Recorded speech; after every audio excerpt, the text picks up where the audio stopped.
Alright guys, here we are again with our second last Ozzy Osbourne album review.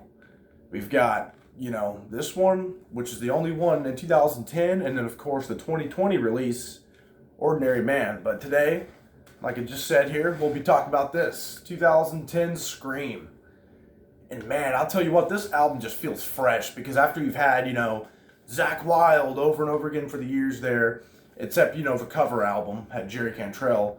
Well, you finally get a new lineup on here. I think a whole new lineup. I can't remember exactly who was on bass and drums, but I know the bass player. I'll give a big shout out to whoever that was. I'd have to look it up. But he does an absolutely incredible job on this thing. And then Gus G, which I've never heard any of his other work actually, but I know he's been in some other famous bands. But man, that dude just tears it up. But the production on this thing is a lot brighter. Definitely this is a heavier record than some of the, especially like the earlier 2000s, because with Black Rain, that one kind of amped up the heaviness, and this one followed suit, but with just, in my opinion, a better production. But anyways, we'll kick it off with Let It Die, and what an opener to really give you a feel for this album.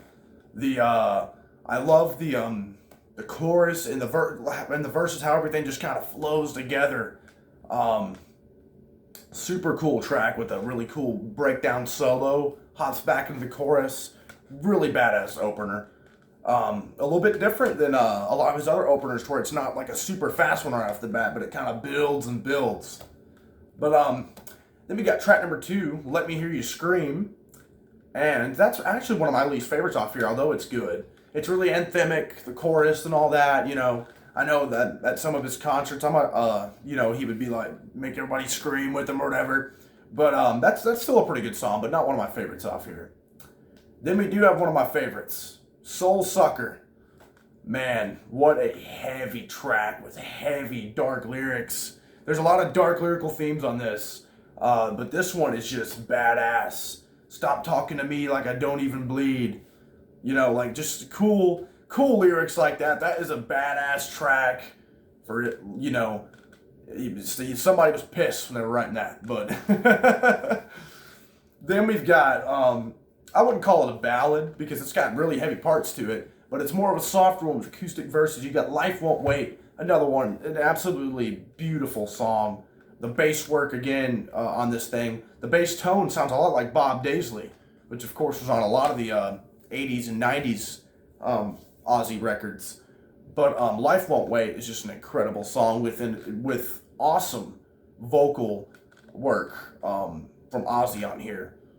Which, his voice, the only decline I'd really say you hear is maybe he's straining a little bit in that Let Me Hear You Scream song. But here on Life Won't Wait, he hits some really, really powerful notes. Beautiful song. Then we got another incredible track. This album's loaded, I'm telling you. I've always been a fan of this one. You've got Digging Me Down, which has kind of some dark, religious type themes in there, about questioning his faith and all this stuff, which is pretty cool. Lyrics to delve into. That's on this album a couple times. So it must have been a struggle Ozzy was going through something during this time. I don't know. But really cool lyrics. And this track also gives you one of those just bone-chilling Ozzy breakdowns right in that middle there. Oh, man. And then we have one after this that kind of delves into that same kind of topic, is Crucify, which the lyrics, some of the best lyrics, I swear, that I've ever heard on this is, give me your money, I'll sell you my vote, I promise I save you as I'm cutting your throat. That is just freaking killer. That's some classic Ozzy lyrics right there. And it really is a damn shame a lot of people have kind of fell out over the years with listening to some of his newer releases and such, because you're missing out on some badass lyrics like that. Then we have, this one also is kind of lower. I wouldn't say there's any filler on this album, but there are some that I prefer less than others, and Fearless is another one of those. I mean, it's cool, got a cool riff and all that, but not the biggest fan of that one. Then you've got kind of another slower one, but again has kind of picks up, gets a little heavier there, Time, and I really do like that one. That's a really cool song. And then one of the most hooky choruses on the album is up next with I Want It More.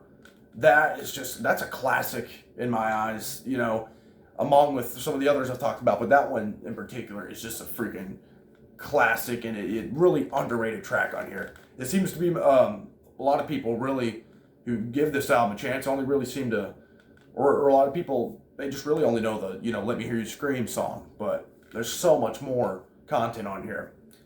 Then we've got the second last track, Latimer's Mercy.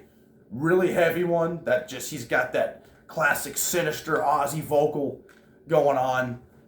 And, you know, the riffs, Gus G can come up with some crazy riffs, I'm telling you. And some really heavy, chugging riffs. Which, you know, what is another fresh thing I'd say about this, and in this song in particular, is, you know, that guitar tone. I kind of was down on that guitar tone on the last album. This is just not a problem at all. Great tone. And the sweeps are incredible that Gus G does. Then we end it with definitely my least favorite off here. It's really just like a little message, if anything. It's barely even a song. I love you all. Kind of a big thank you. And it would have been a good way to, if Ozzy did end up ending his career on this album, that's a good closer. It's really a good closer regardless. But yeah, I would say that isn't really, that's probably my least favorite off here, if you're really going to count it as a song. But, you know, thankfully, Ozzy did not end his career there and would go on to release 2020's Ordinary Man. But this was his only album in the 2010s. So, but anyways, yeah, incredible album. People really overlook this thing. I guess they got kind of tired of some of the other ones, which I think are awesome too. But this one in particular, like, if I were to group this in with some of the, like, if you group all the 2000s one and this together, you would see that 2000s and 2010 Ozzy is really freaking awesome. But yeah, we're checking out Ordinary Man next time, our final stop before the big ranking video, because it still doesn't look like the new Ozzy album is going to come out in time for that, but that's all good. We'll get to that when it comes out. But anyways, like, subscribe, let me know your comments on this and such, and thanks.